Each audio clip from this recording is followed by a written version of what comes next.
ایک دن کا کچھ حصہ گزار کے آئے ہیں، یعنی یہ اتنا گزرا ہوا وقت ان کو اتنا سا معلوم ہوگا۔ مثلاً آپ کو میں بھی ایک مثال سے بات سمجھاتا ہوں۔ ابھی آپ لوگوں میں کچھ کی عمر 6 سال، کچھ کی 10 سال، 15 سال ہے نا۔ ہمارے یہ جو باقی دوست ہیں ٹیم کے 25 سال، 30 سال، پھر کوئی 40 سال، پھر کوئی 50 سال، 60 سال، حد 70 80 100 سال یہی ہے۔ تو اب میں اب 33 سال گزار کے بیٹھا ہوں۔ میں اگر پیچھے پلٹ کے دیکھوں کہ میں نے کتنا وقت گزارا ہے تو لگتا ہے چند لمحوں کی بات ہے، چند دنوں کی بات ہے، چند مہینوں کی بات ہے۔ ایسا ہے نا۔ اسی طرح جب موت واقع ہو رہی ہوتی ہے تو بعض روایات میں ہے بندہ سوچتا ہے کہ میں نے تو تھوڑا ہی وقت گزارا اور میں جا رہا ہوں، حالانکہ اس نے تو کئی سال گزارے ہوتے ہیں۔ یہی رویہ ان کا بتایا جا رہا ہے کہ جب قیامت واقع ہوگی تو وہ کیا کہیں گے؟ ہم نے تو بھائی دنیا میں تو تھوڑا سا وقت گزارا ہے، زیادہ وقت نہیں گزارا۔ اتنے حصے میں قرآن مجید کے جو اہم اور وضاحت طلب امور ہے، اب ہم ان پر بات کرتے ہیں۔ سب سے اہم چیز یہ ہے کہ کفار جو سوال کرتے ہیں وہ سوال کیا تھا کہ قیامت کے وقوع کے امکان پر جو دلائل اللہ تعالیٰ نے قائم فرمائے تھے اور قیامت کے وقوع کی خبر دی، پھر قیامت کے دن رونما ہونے والی ہولناک واقعات اور ساری چیزوں کا بیان کر دیا۔ پھر قیامت کے دن مومنوں کے ساتھ کیا ہوگا، قیامت کے دن کافروں کے ساتھ کیا ہوگا، بیان کر دیا۔ یہ سب کچھ بیان کرنے کے بعد کفار کے ذہن میں سوال پیدا ہوا کہ یہ ہوگی کب؟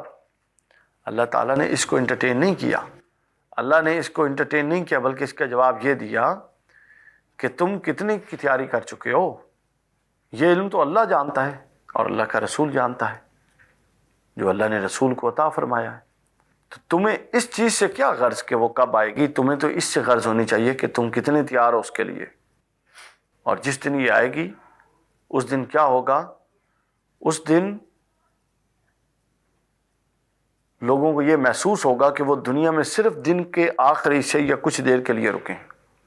اور یہ چیز قرآن مجید کی دوسری آیات میں بھی ہے، سورہ الاحقاف میں ہے کہ یہ کفار جس دن عذاب کو دیکھ لیں گے جس کا ان سے وعدہ تھا، دنیا میں قرآن نے وعدہ کیا تھا، تو یہ کہیں گے کہ دنیا میں تو یہ تھوڑی دیر ٹھہرے تھے، اور پتہ ہے وہ عذاب کتنا شدید ہوگا۔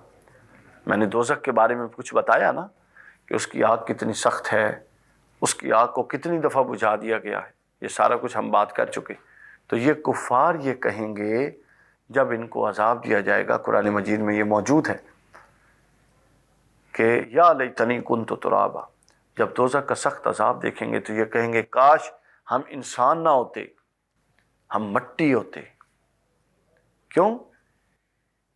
مٹی کو تو عذاب نہیں ہونا نا، کہتے کاش ہم انسان نہ ہوتے۔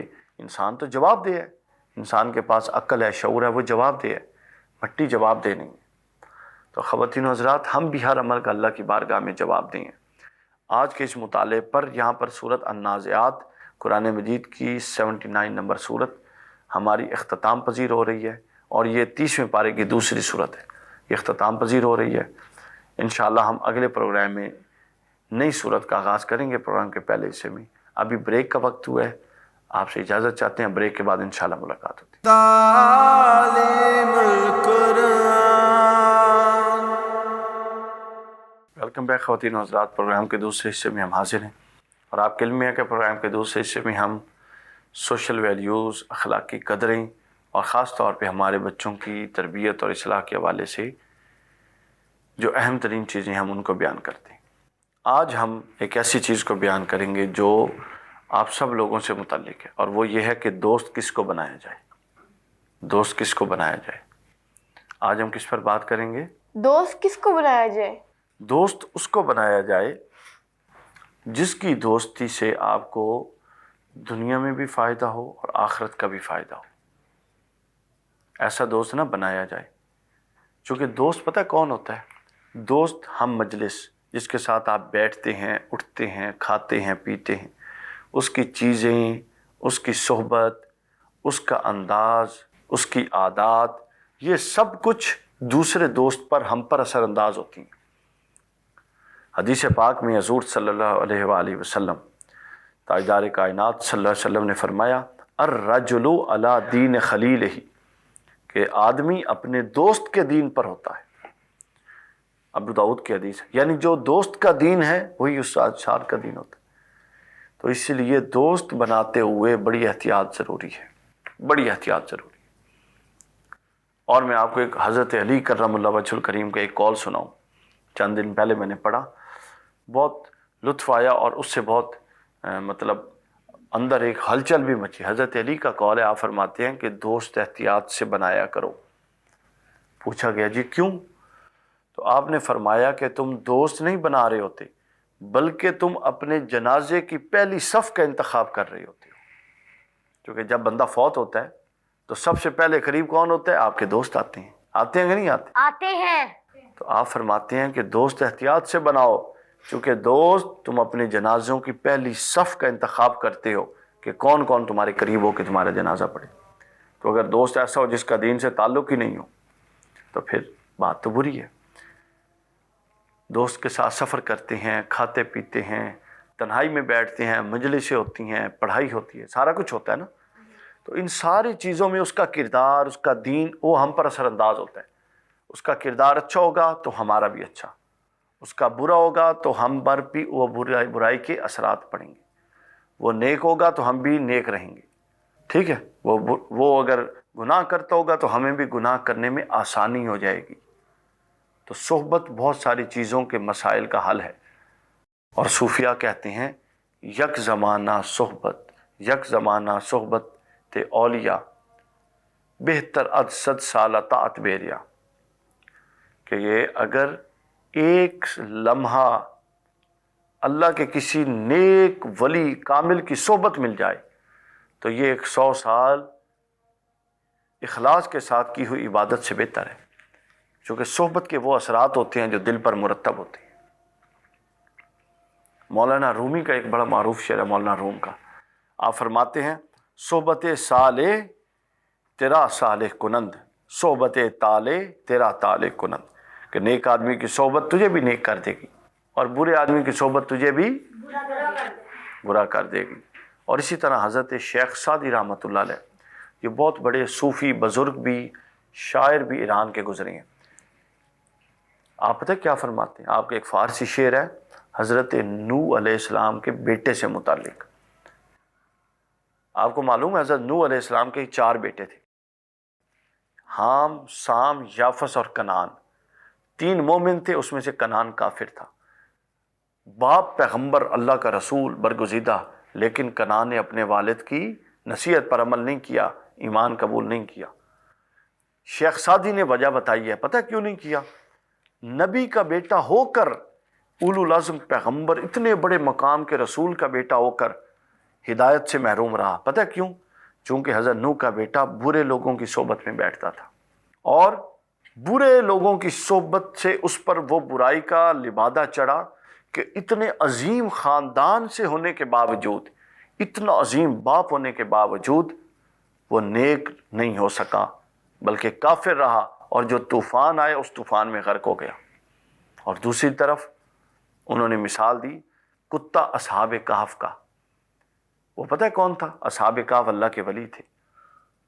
کتا تھا، وہ ان کی صحبت میں بیٹھ گیا۔ جب وہ غار میں آئے تو وہ ان کے باہر آ کے یوں پاؤں بچھا کے ان کی حفاظت کے لیے بیٹھ گیا۔ تو اللہ نے اس کتے کو بشارت دی کہ وہ جنت میں جائے گا، وہ واحد کتا ہوگا جو جنت میں ہوگا، اس کے علاوہ کوئی نہیں ہوگا۔ یعنی صحبت نے، نبی کے بیٹے کو بری صحبت نے ہدایت سے محروم کر دیا، اور نیک صحبت نے ایک کتے کو اس قابل کر دیا کہ وہ جنت میں جائے گا، چونکہ وہ نیک لوگوں کی صحبت میں بیٹھتا تھا۔ تو بچوں اور میرے بیٹوں، صحبت کا، اور میری بیٹیوں، صحبت کا یہ اثر ہوتا ہے۔ اور یہی صحبت کے بعد میں آپ کو ایک اور مثال سے سمجھاؤں، اور یہ مثال صرف مثال نہیں ہے بلکہ یہ مثال حدیث سے ثابت ہے۔ حضور تاجدار کائنات صلی اللہ علیہ وآلہ وسلم نے فرمایا، صحیح بخاری میں ہے یہ مثال، کتاب الوضوء میں آپ فرماتے ہیں کہ نیک ہم نشین اور نیک دوست کی مثال ایسے ہے جیسے کستوری یعنی خوشبو بیچنے والا ہو، اور بری صحبت کی مثال ایسے ہے جیسے لوہار کی بھٹی ہو جس پر وہ اپنا کام کرتا ہے۔ تو جب آپ خوشبو بیچنے والے کی صحبت میں بیٹھیں گے، آپ اگر خوشبو نہیں بھی خریدتے تو پھر بھی آپ تک پہنچے گا کیا؟ خوشبو، کیونکہ آپ اس کی صحبت میں بیٹھیں۔ اور بری صحبت میں بیٹھیں گے جو لوہار بھٹی والا ہے ہیں جو آگ کی چنگاریاں جہاں سے اٹھتی ہیں وہ کام کرتا ہے. تو اگر آپ وہاں سے کوئی چیز نہیں بھی خریدتے تو آپ تک پہنچے گی کیا؟ آگ کی گرمی. کیا پہنچے؟ آگ کی گرمی. چنگاریاں پہنچیں گی، آگ کی گرمی پہنچے گی، گرم لو پہنچے گی. وہ آپ کے کپڑے بھی جلا سکتی ہے، ٹھیک ہے، وہ آپ کا جسم بھی جلا سکتی ہے، وہ آپ کو نقصان بھی دے سکتی ہے. سمجھ گیا نا میری بات؟ تو صحبت کے یہ اثرات ہوتے ہیں. دو مثالیں ذہن میں رکھیں. ایک یہ حدیث جو میں نے بیان کی کہ اچھی صحبت خوشبو کی دکان ہے اور بری صحبت چنگاریوں اور آگ کی دکان ہے. اور دوسری جو حضرت شیخ سعدی شیرازی نے بیان کیا اور قرآن میں بھی یہ واقعہ ہے کہ حضرت نوح کا بیٹا بروں کے ساتھ رہا اور وہ کیا ہوا، اچھے باپ اور اچھے خاندان کے ہونے کے باوجود برائی کی طرف جاتا تھا، برباد ہو گیا. اور اصحاب کہف کا کتا تھا کتا، لیکن اس نے اچھوں کی صحبت اختیار کی تو اچھوں کی صحبت کی نسبت اللہ تعالیٰ نے اس کو بھی کامیاب کر دیا. تو گویا جو اچھوں کے ساتھ رہتے ہیں وہ تر جاتے ہیں، جو بروں کے ساتھ رہتے ہیں وہ نہیں تر سکتے. یہاں میں آخر میں آپ کو ایک مثال دوں. ایک صحابی تھے، ایک جنگ ہو رہی تھی، ایک شخص تھا وہ حضور صلی اللہ علیہ وسلم کے ساتھ لڑنے آیا، کافر تھا نا، لڑنے آیا. تو جب وہ بالکل آپ کے سامنے پہنچا گھوڑا لے کے تو اس نے پتہ کیا کہا؟ اس نے کہا کہ اے محمد صلی اللہ علیہ وسلم، اچھا اگر میں آپ پر ایمان لے آؤں تو آپ کس چیز کی ضمانت دیتے ہیں؟ آپ نے فرمایا میں جنت کی، آخرت کی، کامیابی کی ضمانت دیتا ہوں.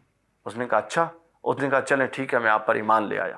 وہ ایمان لا کے گھوڑے سے اترنے لگا وہ شخص تاکہ آپ کے دست مبارک ہاتھوں کو چومے، پاؤں کو چومے. صحابہ کرام حضور کے ہاتھ اور پاؤں چومتے تھے، یہ سنت ہے.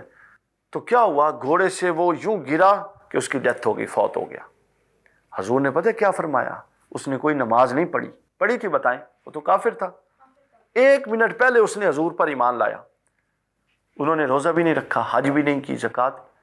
جب وہ فوت ہو گئے حضور نے فرمایا جس نے جنتی کو دیکھنا ہے آ کے دیکھ لے. کیوں؟ اس کو ایمان کی حالت میں صحبت کے چند لمحات مل گئے تھے بس. تو صحبت نے اس کی دنیا بدل کے رکھ دی. تو پیارے بچوں، آپ بھی اور خواتین و حضرات اور وہ بچے جو ہمیں ٹیلی ویژن پہ سن رہے ہیں اور خاص طور پہ ماں باپ، بچوں کی صحبت پر خاص دھیان دیں. آج کل جو بربادی ہو رہی ہے وہ بری صحبت پہ ہو رہی ہے. ماں باپ پہلے بری صحبت کو اگنور کرتے ہیں. ماں باپ پہلے ہم آنکھیں بند کر کے رکھتے ہیں کہ بچے چلیں جی بچے ہیں، چلیں جی بچے ہیں. لیکن ایسی بات نہیں ہے. بچے ضرور ہیں لیکن بچے بری صحبت کا برابر اثر لے رہے ہوتے ہیں.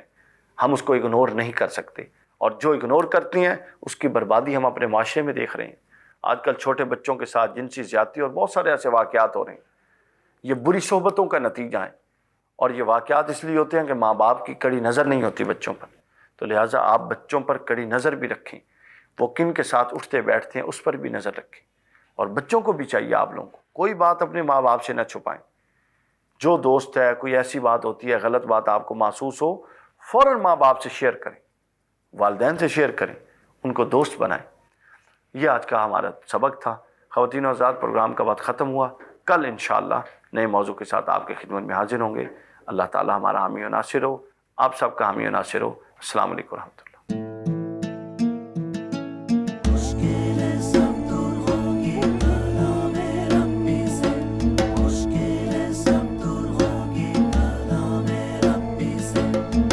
تا